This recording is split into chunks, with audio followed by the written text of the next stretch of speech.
Hi guys, and welcome back to the channel.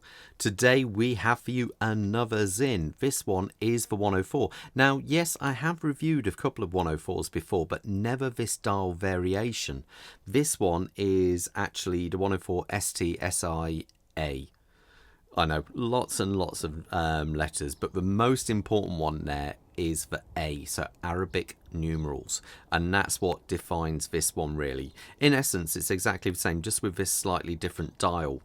So yeah, that's basically the big difference with this watch. But before I get too far into it, I've got to say a big thank you to Ryan and Mark over at Francis Gaye for allowing me to review this watch. They've got so many watches, so many different brands. It's really worth popping into the shop if you're based in the West Midlands in the UK, to pop into their shop in Coventry, have a coffee, look at some watches. I dare say there's going to be plenty which takes your fancy. If you're further afield, check out their email, check out their website, which I'll leave a link in the description below, and yeah, they'll get a watch sent out to you ASAP. So the sizes of this watch: we have a 41mm bezel, a 40mm case actually, so you do have a bit of a step on this one, how it comes down to it. It's only 11.9mm thick and 47mm lug to lug, that's the furthest point across the watch, and a 20mm leather strap on this model. So let's zoom in and see what we've got here. Let's zoom a little bit closer than that, shall we? There we go. So we have the classic clean look of the 104. The 104 I think is a very cool model. It's a little bit above the 556 in that you have a rotating bezel, but it's still a very obtainable watch for many people. This watch retails, I believe, in the EU for around about €1,600, and at the minute in the UK it's around about £1,300 on this leather strap option. I'll show you the bracelets in a minute, which are available also.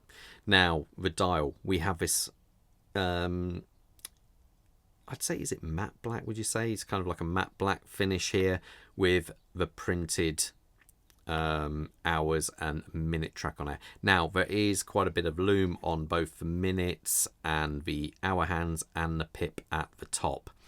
So we have this very clean minute track going around here. We have a day date complication here, and the script, how they do the automatic, is very synonymous with this model. And we've got Sinn at the top and the made in Germany here. The hands are what they call syringe style hands for obvious reasons, looking at it, and they do have plenty of lume, as does the second hand with its little kite on there. So I like the syringe hands because it makes it easy to set the watching, very accurately, if one desires. So as we come out from there, we have a nice domed crystal, oh so subtly domed, but I think it makes a big difference. If that was flat, I just don't think it would look half as good as what it does with this double domed sapphire crystal with AR coating. It's double domed because you can see a magnification of the hand stack there. That's where all the hands are on that. So as we come round, we have this bezel. Now it is an insert bezel on this, but it's got a lovely sheen to it. I really quite like it, and it's what they call a countdown bezel. So what I mean by it, well, let's first hear the action. Very, very solid. I love it. It's a real solid feeling.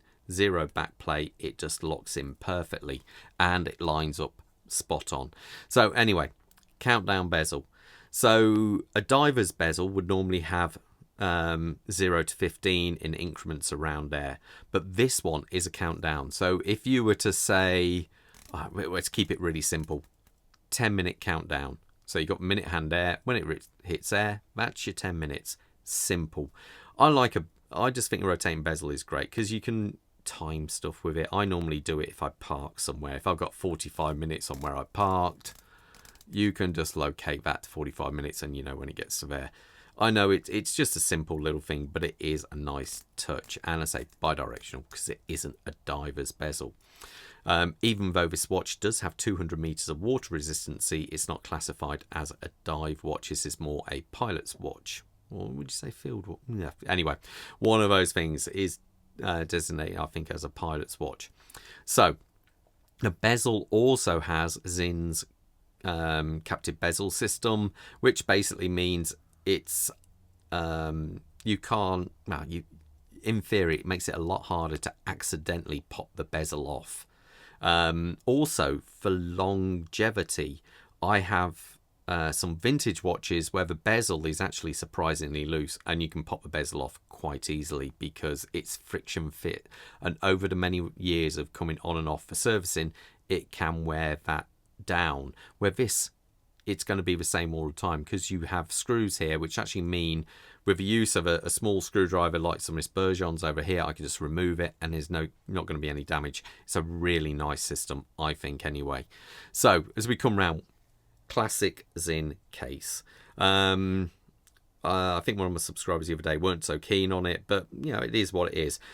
In some ways, I like the 104 because I'm so used to most of my Sinns are all bead blasted or EZM models, so they tend to be more bead blasted and they have a more muted look to them. This has a more, dare I say it, more expensive look to it, a bit more possible bling maybe, and it makes it look a little bit more dressy. Now we have the classic styles in lugs there with this beveled, very sharp cut edge. It's not sharp in any way, but it's different to a rounded over style. So all nice and clean and shiny. We have crown guards here. We have the screw down crown, which is signed. And if I unscrew it, boom, there you go. One thing I should actually point out, let me just move those hands out the way.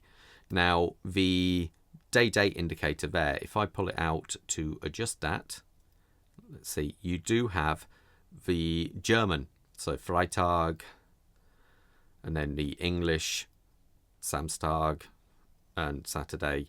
So you can have it in either Deutsch or English on there. So there you go. Screw that back in. I say it has actually got 200 meters of water resistancy, which is impressive on... It's not an entry-level watch, but it isn't exactly one of their more premium models either. Now, as you can see, we have a nice display case there. I like a display case. Not everyone does. I appreciate that, but I particularly like them because I like to see what's going on. So there we are featuring the SW200 movement. Now, I put this on the time... SW220. I should correct myself there.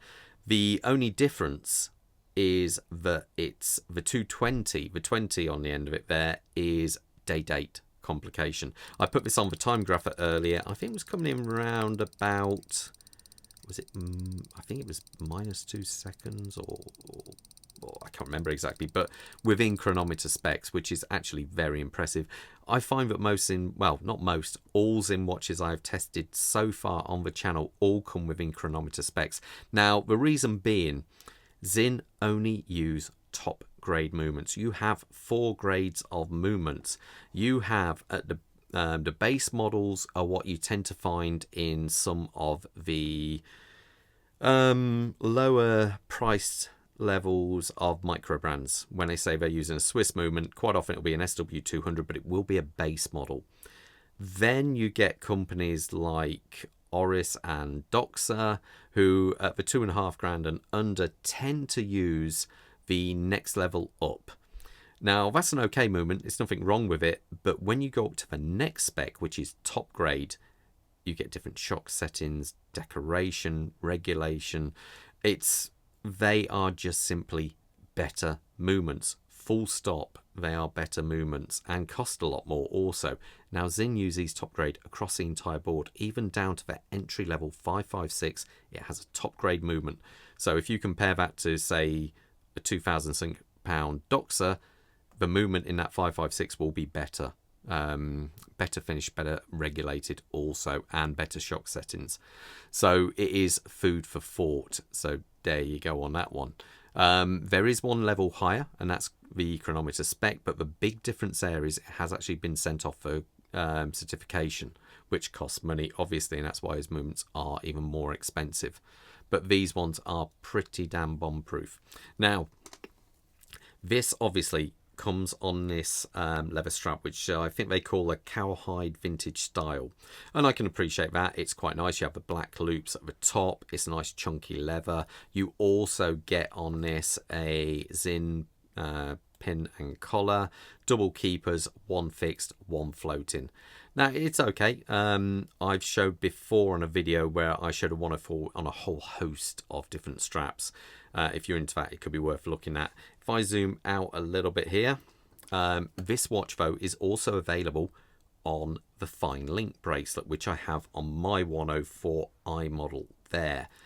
I say exactly the same watch, only difference, this has battens, whereas this has numerals. Now, looking at the two side by side, it's one of the first times I've already done this. At first, I always thought it was a bit more cluttered with the numbers, but now, actually, I forgot that on the iModel here, you have let's give it a shake, get it moving. There we go. You have a minute track with these finer indices in between. And actually, in some ways, this looks busier than that one, now looking at it. I think what would be interesting is just having a 12, 6 and 9 on the dial. I think that would also make for a very interesting dial variation of this model here. I think if you got rid of a 1, 2, 3, 4, 5, 7, 8, 10, 11, I think that would be quite a cool looking dial. So it's horses for courses on which one you actually prefer. Let me know in the comments below if you would. Now, I say that's the Fine Link bracelet. I think the Fine Link on a 104 can look very impressive, but there is also another option, and we have it here. This is the H-Link bracelet, which features the hex screws, as does the Fine Link there. So again, let me know in the comments below which variation would you like. This one, I say, there's a whole host of different leather straps Sinn you can buy this model with. This is only one of them. You can get a nice black with red and so forth. Anyway, let's put it on my wrist and you get an idea how it looks. Quick wrist check. I'm wearing my trusty old, how old is it now? 12-year-old, 13-year-old Panerai 177, which I brought, yeah, many years ago. Bob over there has got himself a rather tasty Sinn 103, which I think looks very cool. Good for Bob. Anyway, say wrist size for me is around about 7.25, maybe a fraction more actually. If I put this on, get an idea, and there you go. They just make such cool watches. I think Sinn really do cater for all tastes and styles. But that's it on my wrist. So it's a really wearable watch. I think if you've got smaller wrists, it is simply not a problem, because lots of people get confused with dial size versus lug-to-lug size. You can have an incredibly small dial, but if your lug-to-lug size is out here, it will look massive against your wrists. You always want a certain amount of curve going into a wrist. You don't really want the lugs coming out and then diving straight in to connect with your wrist. So do be aware of that when you order a watch. But the good thing is this watch here will suit a whole host of different wrist sizes. So if you've got any questions or you want to find a link to both the Sinn and the Francis Gaye sites, go in the description below and you'll find them there. So anyway, guys, oh, did I point out it's also got plenty of lume? I think I might have, I don't know. But anyway, you take care and I will see you at the next review. Stay safe. All the best. Bye.